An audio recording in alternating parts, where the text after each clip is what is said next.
अस्सलाम वालेकुम दोस्तों, उम्मीद करता हूँ खैरियत से होंगे। तो आज जो है ना एक नया स्टॉक लेके आया हूँ।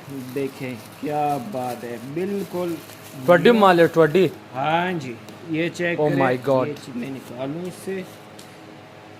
ये चेक करें, जिस तरह मर्जी इसको चेक कर लो, ख़राब नहीं होने वाला है। ठीक है, तो इसमें ये डिज़ाइन है मुख्तलिफ। ठीक हो गया। ये देखें ब्लैक कलर में, ये चेक करें क्या पीस है, मक्खन है। देख सकते हैं। ठीक है, जिस तरह मर्जी इसको फोल्ड कर लो, ख़राब नहीं होने वाला है, बिल्कुल ओरिजिनल है। ठीक है, चाइना है लेकिन ओरिजिनल फर्स्ट कॉपी है, ये चेक कर सकते हैं, बहुत ही आला। ठीक है, ये देखें। एड्रेस जो है हमारा कराची बनारस बड़ी पश्तून मार्केट, गोदाम नंबर 103। जिस भाई को भी इस तरह का माल चाहिए हो, मेरे साथ व्हाट्सएप पे जो है ना डायरेक्ट रब्ता करें। और डिलीवरी जो है ऑल ओवर पाकिस्तान है।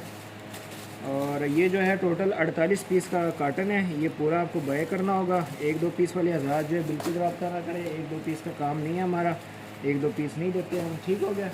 तो ये इसमें कलर है, बाकी जो है मिलते हैं नेक्स्ट वीडियो में। तब तक के लिए अल्लाह हाफिज़।